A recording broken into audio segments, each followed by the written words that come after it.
Nii, tere kõikidele, kõik tublid, kes on siin kuumas ilmas päeva lõpuni vastu pidanud. Meil on siis selline hea ülesanne päeva lõppu lahendada ära kõik probleemid, mis on veel õhus, selleks, et koju minnes oleks kõikidel tunne, et nad on valmis, enesekindlad ja see helge pensioniga meid kuskile ootab.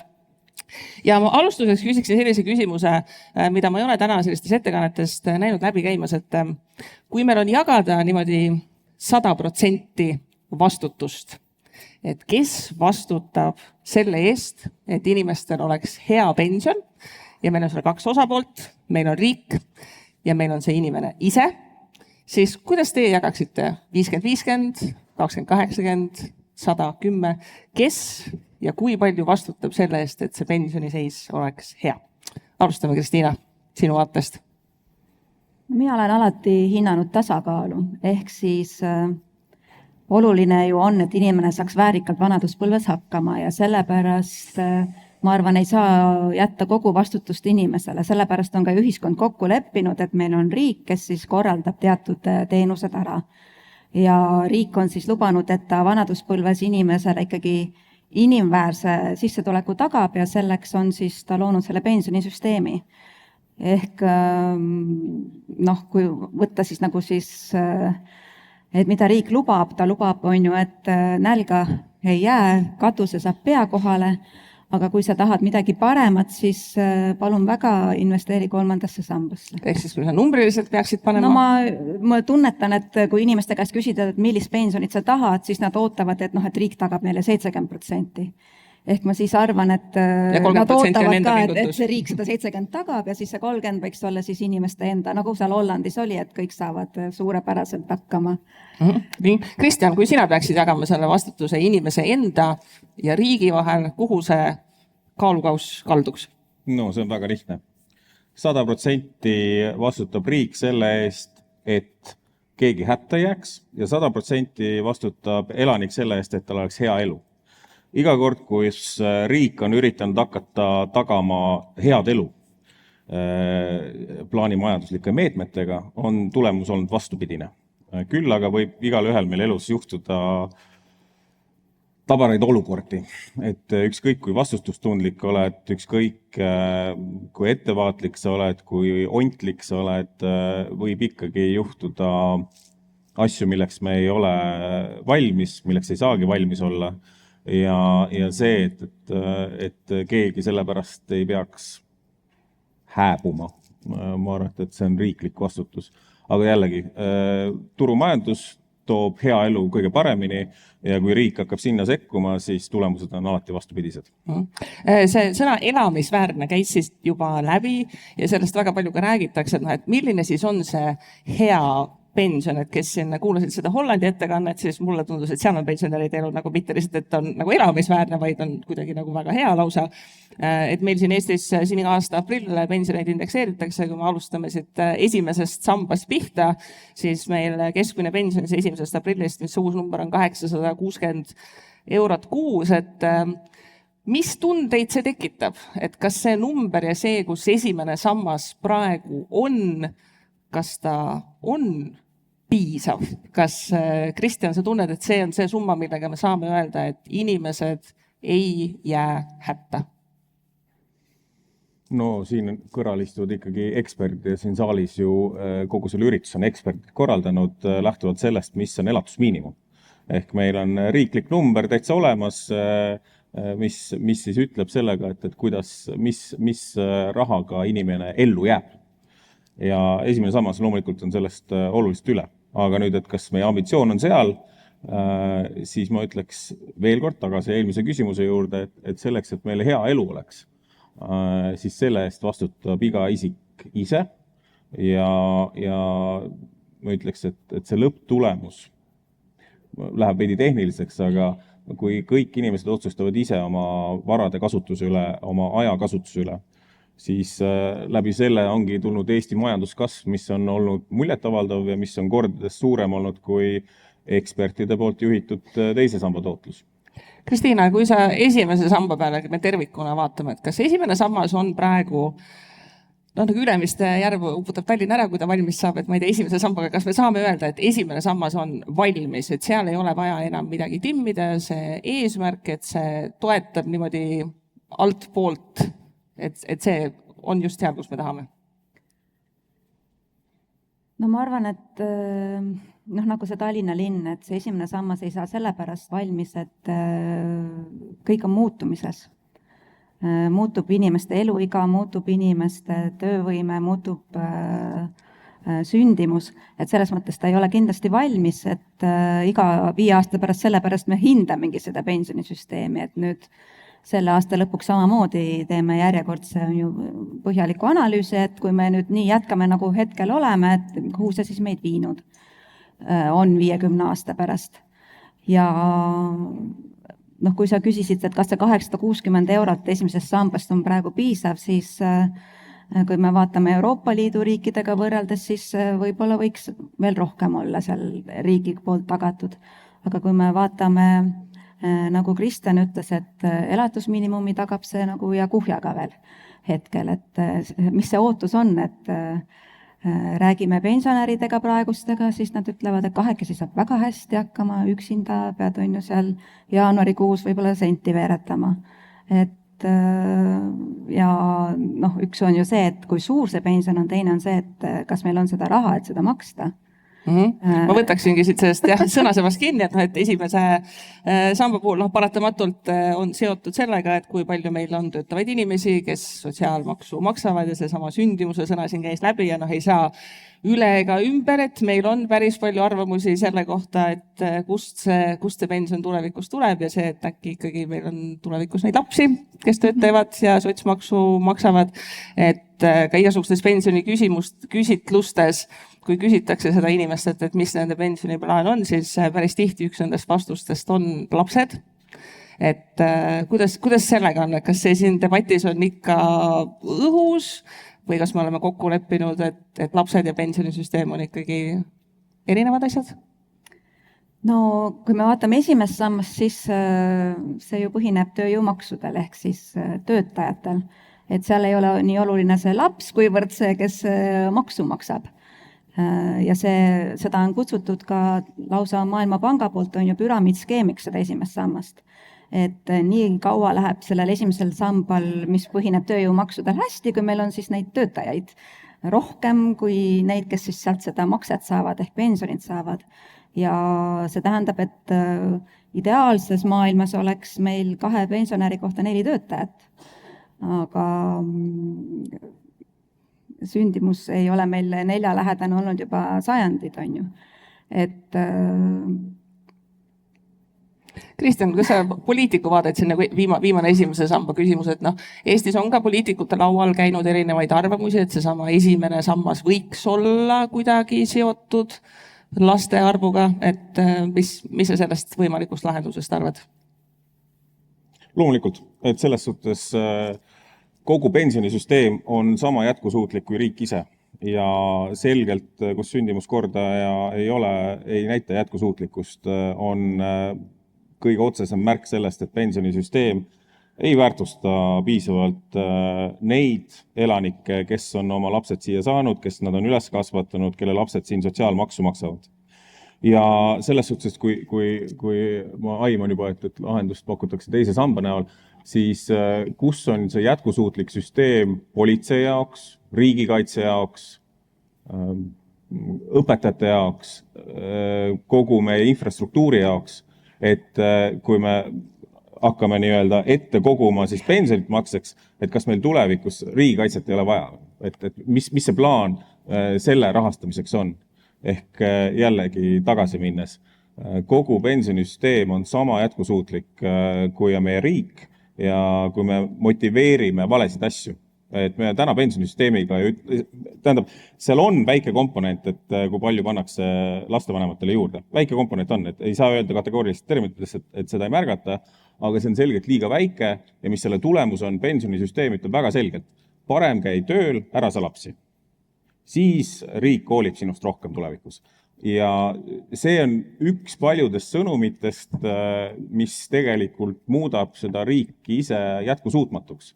Ehk siis lõppjäreldus peaks olema kindlasti see, et see pensionisüsteem väärtustab rohkem neid elanikke, kes on oma lapsed siin riigis saanud, kelle lapsed siin riigis tööd teevad, et ka tulevikus kogu ülejäänud riik oleks jätkusuutlik. Kui esimene sammas on see, mida riik kõige rohkem ümber jagab ja mõjutab, siis sellele arusaamale on üldiselt pensionisüsteemi nii toetajad kui kriitikud jõudnud, et lisaks esimesele sambale peaks olema ka midagi muud. Ja neid variante, et mis see midagi muud on ka täna siin käinud väga palju erinevaid asju läbi, kas ta on teine sammas, kas ta on kolmas sammas, kas ta on kinnisvara, kas ta on krüpto, kas ta on ettevõtlus, mida iganes kõiki muud. Ja enne kui võib-olla ükshaaval nendest rääkida, siis võib-olla selline üldisem küsimus, et kuidas teie tunnetate, kas eestlane või nagu noor eestlane tunnetab seda vajadust või vastutust, et mina ise peaksin panustama ja tegutsema selleks, et see pensioniga oleks parem? Kristiina? No siin enne juba Leonore rääkis, ja ka teised inimesed on öelnud, et me oleme inimesed, me oleme looduse osa, ehk siis me ei käitu ratsionaalselt, nagu majandusteadlased seda ootavad või soovivad. Et muidugi noor esmajärjekorras võib-olla mõtleb, et kuidas ma välja näen, kuidas mu sõpradega läheb, kuidas ma siit kodust välja saaksin kolitud, kuidas ma saaksin oma kodu osta, et ta ei mõtle selle peale, et kuidas ma 70-selt hakkama saan. Ja sellepärast minu meelest ongi oluline, et ükskõik kuhu me selle raha kogume ja investeerime, peaasi, et me seda teeme. Ehk siis minu poolest olgu see kullas, olgu see kinnisvaras, aga peaasi, et see oleks kõigil olemas. Ehk see küsimus ei ole mitte selles, et milline on pensionisüsteem, vaid küsimus on selles, et kas inimestel on tulevikus oma vara või nad peavad ainult lootma selle peale, et riik siis neile ikkagi selle miinimumi tagab. Kristjan, sa oled nende pensionidebattide keskes ju väga pikki aastaid olnud, et see pension on Eestis olnud jätkuvalt väga-väga kuum teema. Et kas ta on kuum teema seetõttu, et inimesed väga hoolivad ja muretsevad või ta on pigem kuum teema sellepärast, et inimestel on raske, et me kogu aeg räägime, et pensioniks peab rohkem koguma, aga selleks, et pensioniks rohkem koguda, see raha peab kuskilt millegi arvelt, eks ju, tulema. Ma arvan, et ta on kuum teema sellepärast, et kaalul on väga palju. Et meil on mitmeid miljardeid teises sambas peidus ja kes käsutab neid miljardeid, loomulikult neil on väga suur motivatsioon hoida, et see nii jääks. On ka loomulikult poliitilised jõud, kes väljenduvad läbi erinevate programmide, võib-olla ka pensionipäev, võib-olla ka Euroopa Liidus, et me aktiivselt paneme maksumaksja raha sinna, et me peame rohkem rääkima, kui oluline miski on. Aga nüüd minnes tagasi, et kui me ei räägiks pensionist, mis siis juhtuks? Et kas inimesed lööks oma rahad kõik laiaks või oleks neil naturaalne instinkt, mis on aastatuhandeid olnud, et ma tahan, et mul läheks elus paremaks. Ja ma saan aru, et tõenäoliselt ikkagi ma mõned aastad veel elan ja ma olen nõus väiksema elatustasemega praegu, et suurendama elatustaset tulevikus. Aastatuhandeid see on vastanud tõele. Kas täna on see muutunud? Ma pigem olen skeptiline selles osas ja kui palju me peame maksumaksja raha kulutama veel täiendavalt sellele, et rääkida asjadest, mis niikuinii juhtuvad. Ma ei ole kindel, kas see on mõistlik. Mulle meeldib see iseenesest optimistlik vaade, et inimesed tegelikult tahavad pensionist mõelda ja tahavad koguda. Väike statistika siia juurde, et optimistlik vaade, mis statistika näitab, on ju Euroopa Liidus olenemata pensionisüsteemist. On teine sammas või mitte, laias laastus teine sammast pooltes Euroopa riikides on. Säästud inimestel tekivad 40. eluaastas. See, kui sa mõtled elukaare peale, mis inimestel on, see on ülimalt loogiline. 20-ndates ostad kodulaenuga kodu, saad lapsed, väga suured kohustuslikud väljaminekud. 40. eluaastaks, 45-50, kodulaen on tagasi makstud. Lapsed on iseseisvaks saanud, sul hakkabki järjest raha ülema, kuna palk on üldiselt inimestel ikkagi kasvab pidevalt, samas see oodatud elatustase suhtena sinu palka muutub kogu aeg odavamaks, ehk sul naturaalselt jääbki suurem osa säästudeks. Ja selle tõttu jällegi, mida statistika näitab, olenemata pensionisüsteemist, inimeste säästud tekivad siis, kui nad on 40-ndates. Kui me teist sammast tervikuna vaatame, seal on väga palju muudatusi ja olnud ja eks ta on natukene selline radioaktiivne teema praeguseks, et pensionireformiga tehti väga palju erinevaid asju ära ja muudeti väga suures osas teist sammast. Et kui ma peaksin paluma teil välja tuua, et mis on see üks asi, mis pensionireformiga tehti, mis teie meelest avaldab kõige positiivsemat mõju kogu süsteemile.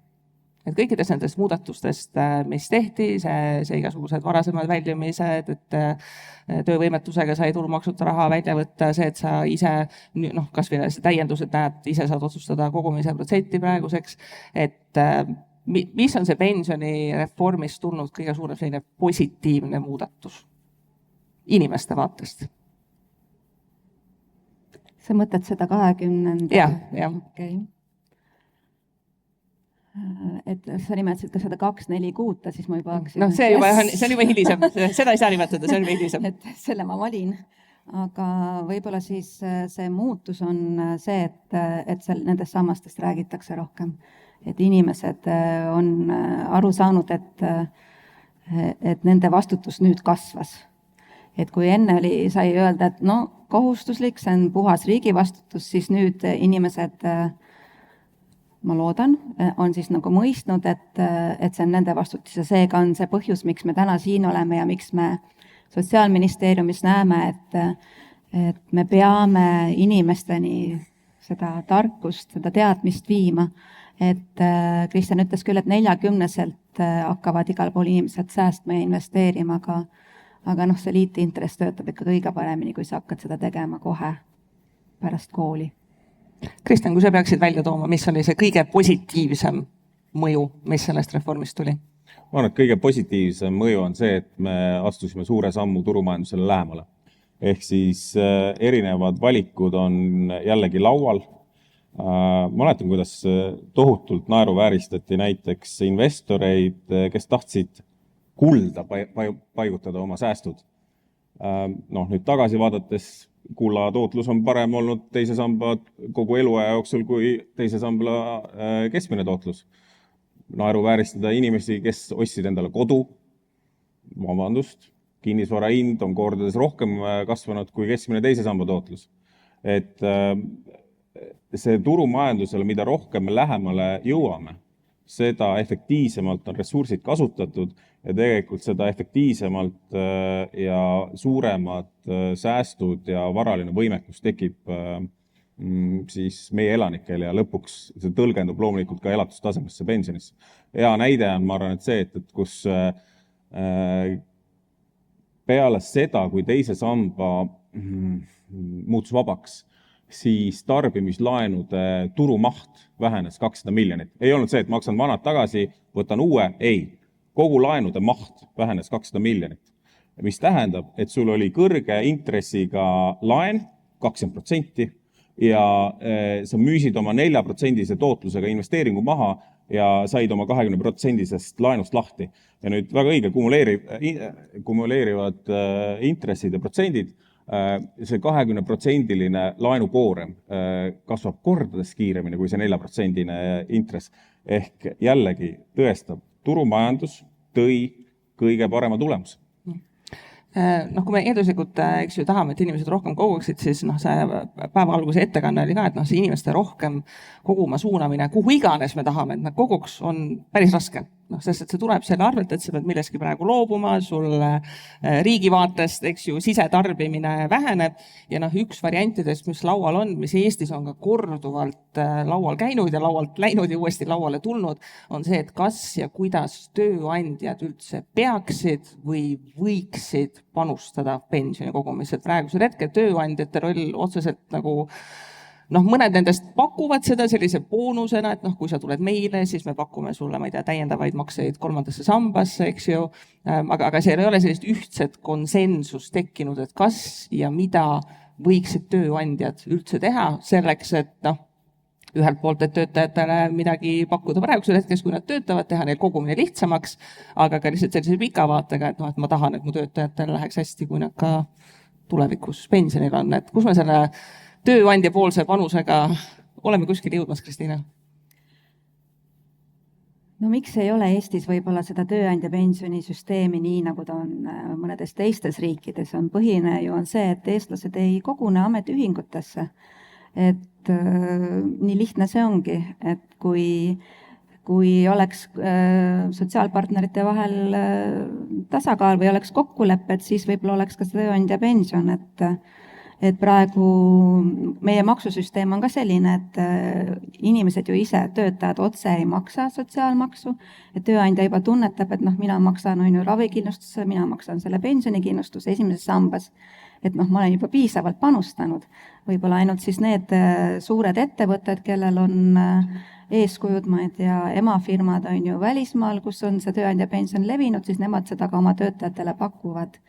Ja selleks, et meil hea sissetulek oleks, siis tulebki ju sinna tööandja pensionisse või kogumispensionisse rohkem raha panna. Nagu seal Hollandis oli, et 23% kõik panevad on ju oma pensionisse, meie siin paneme 2, 4 või 6 nüüd heal juhul. Et selles mõttes sealt see pensioni erisus tulebki. Et kui pannakse rohkem, siis seal ka saad pärast tulevikus rohkem tagasi. Aga eks tööandja pensioni oleme ka meie analüüsinud koos Rahandusministeeriumiga ja kindlasti tuleks sealt inimestele palju tulu, aga teiselt poolt on see, et mis siis motiveerib neid tööandjaid seda tegema, et kui ametiühinguid meil ei ole, et siis teine võimalus on ju see maksusoodustus, mis jällegi tähendab defitsiidis oleva riigieelarve puhul on ju, et seda ei saa riik omale lubada. Kristjan, kuidas läheb turumajandus ja tööandja pension kokku? Kas see on midagi, mida me peaksime üritama kuidagi suunata, sellele mõtlema? Jumalast mitte. Aga selles suhtes, et jällegi turumajanduse olukorras, loomulikult, kui tööandja näeb, et mul on palgafondi jaoks raha ja pigem ma ei anna inimestele kätte nende raha, vaid suunan selle kuskile pensionifondi ja ma saan niimoodi endale paremad töötajad või töötaja hindab seda rohkem, siis palun väga. Aga ma oleks murelik selle tööandja mõttes, et põhimõtteliselt see sõnum on ju see, et ma ei usalda oma töötajaid piisavalt nende enda välja teenitud rahaga, vaid ma pean panema selle kuskile fondi, sellepärast, et muidu te lähete ja raiskate selle raha ära. Et siis tööandjana ma oleks väga murelik, et missugused töötajad ma olen endale palganud. Kui teise sambas kogumisest rääkida, eks ju, teise samba üks kriitika, mida sina ka Kristjan oled välja toonud, et teine sammas on tõhusam kõrgema sissetulekuga inimestele, sa oled ka öelnud, et sellepärast sa ise ka teises sambas kogud. Aga katsuks siis lahendada seda teist poolt, et kui teine sammas praegu tunnetuslikult ei ole madalama sissetulekuga inimestele nii tugev või nii mõjus, siis kuidas me neid saame aidata, et kolmanda samba puhul me vaatame samamoodi, et kolmanda samba puhul sul on maksusoodustus, mis ilmselgelt kõrgema sissetulekuga inimestele on veel eriti atraktiivne, aga kuidas me saame seda madalama sissetulekuga inimest oma tulevikule mõtlema, et tema jaoks ei ole see maksusoodustus võib-olla nii ilmselge müügiargument, et täna siin laval käis ka mitu korda läbi, et maksusoodustus, eks ju, väiksema sissetulekuga sul on võib-olla natuke rohkem muresid, mille peale elus mõelda, et kuidas me neid inimesi aitame?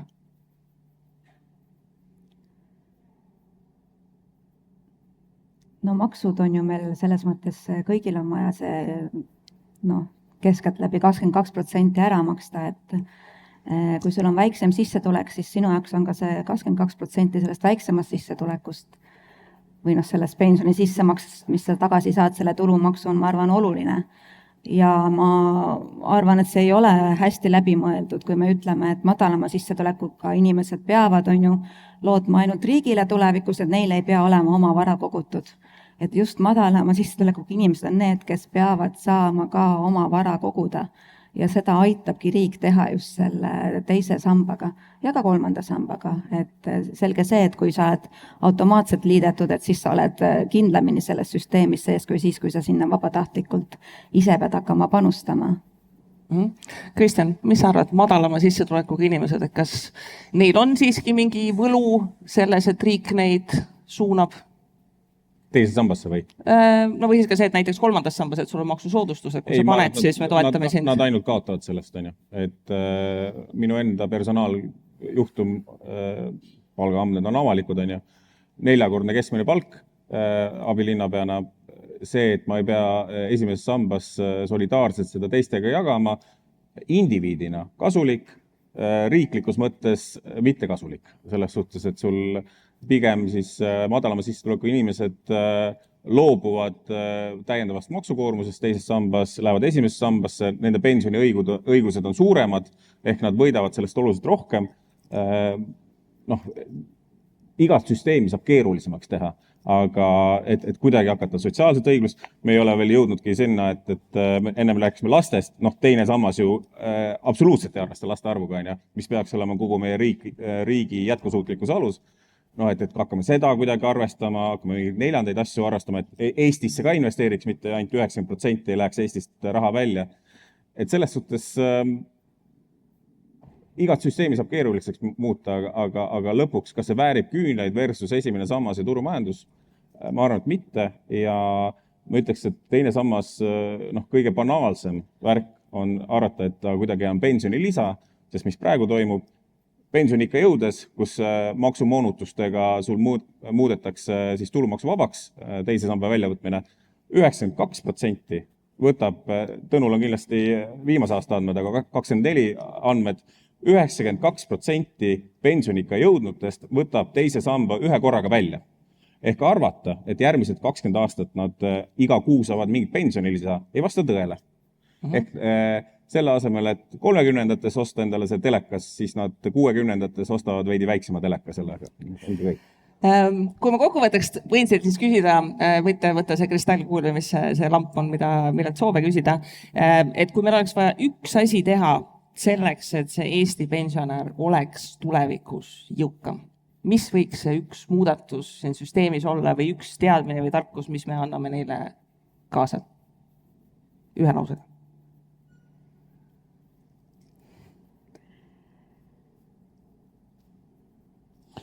No mina ütlen, et oluline on, et igal inimesel on sul kõrge sissetulek, keskmine sissetulek või madal sissetulek, oleks lisaks riigi lubadusele tulevikus ka oma vara kogutud, oma pensioni investeering tehtud.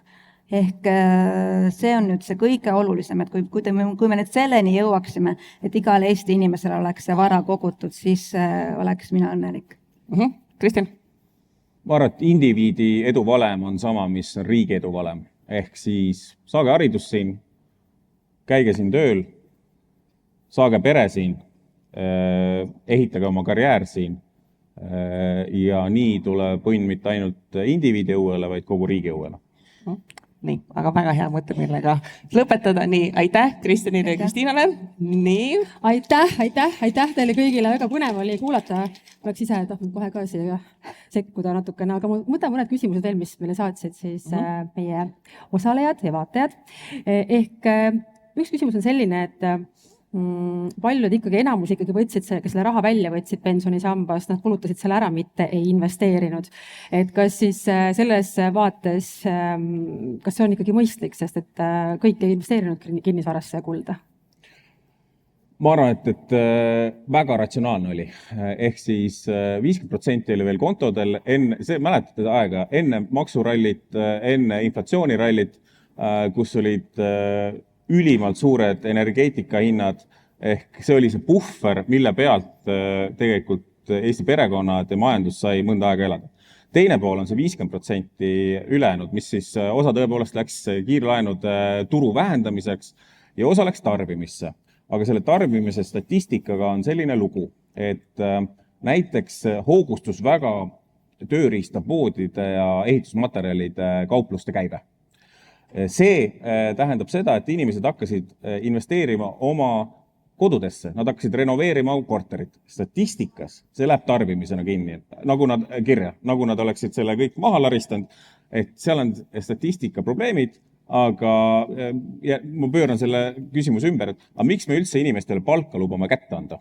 Et tegelikult selle loogika alusel ju keegi kindlasti joob oma palga maha. Me peaksime kõikidelt inimestelt nende palgad ära võtma ja ütlema, et sinna kohta on ikkagi raha panemine õige ja see mingi enam-vähem selline riigikord oli, aga minu arust majanduslikult see efektiivne ei olnud ja pensionid vist ka ei olnud kõige kõrgemad. Soovite midagi lisada? Tahan seda öelda, et võib-olla mitte sellele küsimusele, aga et miks me ei anna kogu palka inimestele kätte, see ongi see, et meil on riik ja me oleme otsustanud ühiskonnana, et me osad teenused ostame koos, et nii on lihtsalt targem. Noh, näiteks, et me igaüks ei ehita oma teejuppi või igaüks ei ehita oma kooli, igaüks ei ka taga seda sotsiaalkaitset. Et sellepärast meil ongi vaja, et me oleme otsustanud, et me teeme seda ühiselt ja seda see on optimaalsem. Aitäh! Nende sõnadega ongi paslik lõpetada. Suur tänu teile! Aitäh! Aitäh! Aitäh! Aitäh!